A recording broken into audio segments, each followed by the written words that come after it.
Now what we do have to do is test our getters and setters.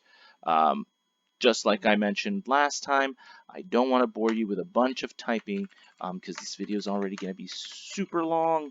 So I'm just going to go ahead and copy and paste my own testers that I did for my homework.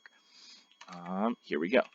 So what I did was I defined test car, because that's just the name I gave it, and then I wrote here new car %. So that way it's going to make a new car. So test car is going to be effectively an object. It's going to be a new instance of this. So when I make test car a new car, then it's going to inherit all of these properties here. All of this will be inside of test car. So when I do send test car and get color, similar to our exactly like this. Now this is going to call this inside of the class because this is where we are. It's the scope of it. Now here we're outside of the class function, or whatever you want to call it, code. So when I send test car, it knows that test car contains all of this, and then it's going to call the function get color. So when I hit run, the file mod 10 is not, no, don't save. Sorry, mod 10 is my homework, and I was copy and pasting stuff, so it was like, do you want to save it? Anyway, disregard that. So when I do send test car get color and run, it's going to return no color. It says there's a string, it's called no color. That's because that's our value here. So that's exactly what we want to see. When then I test get brand, get model, get year, then I'm going to test my setter for current speed, and then test my getter for current speed. Then it's going to return no color, no brand, no model, 1900. Now the reason that I didn't do this in order is because this would return 0, and then once I set this to 10, there's not really going to be any way for me to see if it changed it or not. So I wanted to set the speed to 10 first, and then this instead should return 10. So let's go ahead and see what happens.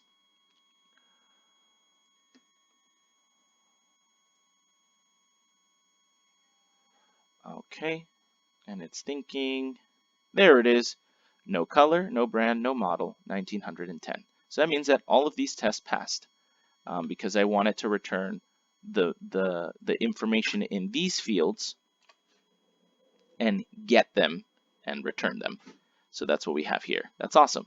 Now I'm going to go ahead and test my get info, which is our big string append here. I'm going to go ahead and uncomment it, then I'm going to hit run, and then we return that beautiful sentence that I had in my mind. Exactly as it is, except the current speed has changed because we set it to something different. So hooray! Now that we have done that, this is all correct. Now I can leave it like that, but every time I hit run, it's going to go through those. So instead, I'm just going to comment them out to semicolons to save us the white space.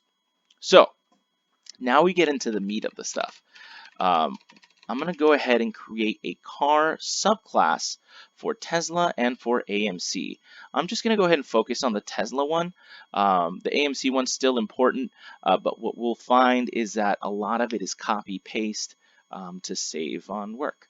So the way that a subclass works, it's effectively, the syntax is the same as a regular class. There are just kind of some small differences. So I'm going to go ahead and create a Tesla class. So that's Tesla %. Just like above, we defined car %. Except the difference here is car is not going to be object. I'm sorry, the class here is not going to be object. The class is going to be car because, and I'm labeling this, creates subclass Tesla. And then what ends up happening is that this identifies the parent class as car, or this could also be superclass. If that rings a bell, what ends up happening is when I call super new, then super new is gonna go ahead and call the parent class. Now, here, if I wanted to create new fields, I guess I could. But what ends up happening, or something to keep in mind, is that no matter what you type here, whether it's fields or other fancy code that I'm not familiar with, you will not have access to any of the car's features or code, and I'm talking about this code, all of that, our getters and our setters and the get info business, or even these fields, until you hit super new. That's the importance of super new. Effectively, even though you've defined that car is going to be the parent class, until our code hits super new, it will not access any of this. So that's something to keep in mind, and that's also why super new is going to go before any of our defined publics. Because if we're going to go ahead and define public like an acceleration button, which is going to give subclass the ability to accelerate and brake, if we're going to give them an accelerate button, that's going to need to set our current speed, then this can't exist before super new because super new needs to call in the car class. Cool. That's a great segue. So we're going to go ahead and by the way, just to kind of show you, just like I closed it last time, once we typed our super new, we're actually done with this class. So my Tesla class now exists. I can literally now define, so let's go ahead and define Tesla Z, let's call it, which makes an instance of Tesla, and I'll write that. Makes an instance of Tesla. So this is going to be now an object for Tesla. So I'm going to write make object. That calls Tesla, and that should close it. And then after that, I can therefore send Tesla Z, and just to show that it'll get access to all of it, I'm going to use get info. So what I've done here is, even though this is like 4 lines of code, technically 3, but whatever. Even though this is just 5 lines of code, this has created an entire subclass, Tesla, which when run super new, it's going to call on all the functions of car. So when I defined Tesla Z, which is an object of Tesla, this class, sorry, then this now inherits all of the abilities or the functions and fields of the car class. Therefore, if I hit send Tesla Z get info, then it's going to say, okay, Tesla Z is a Tesla class, which is child to car class, which brings us to here. And then it's going to say get info. So it's going to pull this, and then it's going to run all of that code. So then all I have to do is hit run, and I should see that beautiful sentence that we saw, which is going to say color is no color, brand is no brand, model is no model, year. And this is effectively how we created that. I think it was one of our examples in class when we created a car. The professor had just written send, or rather, let me actually pull it up. Doop, doop, doop, doop, doop, scrolling. No, that's the TV.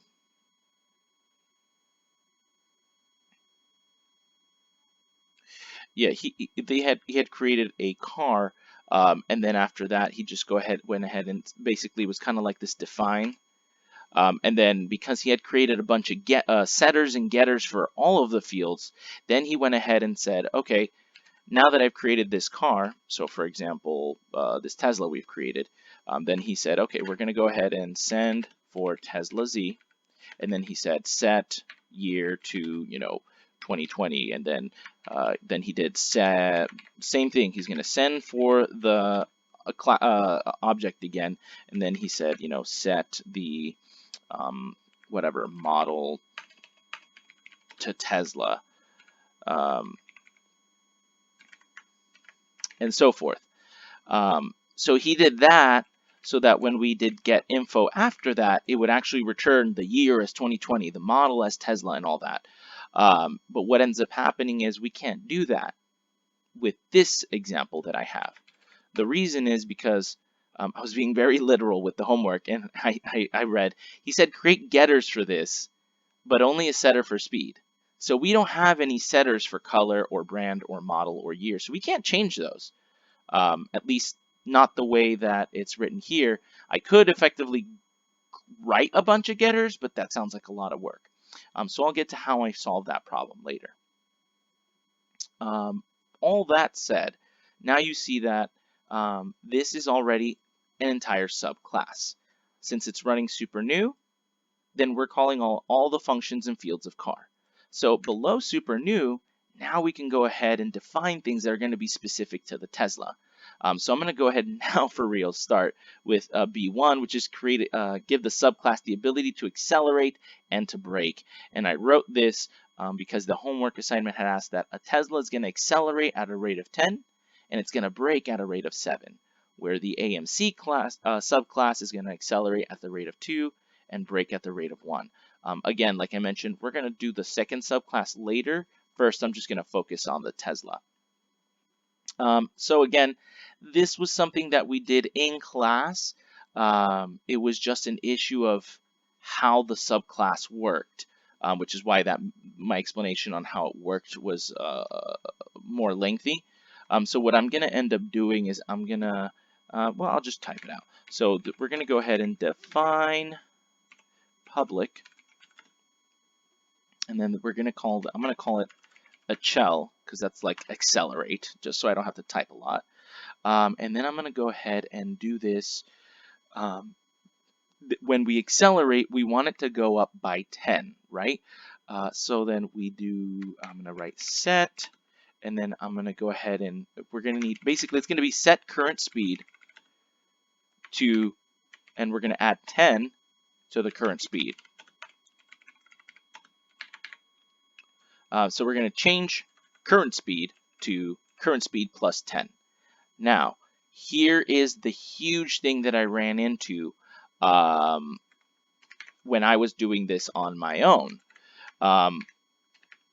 This won't work.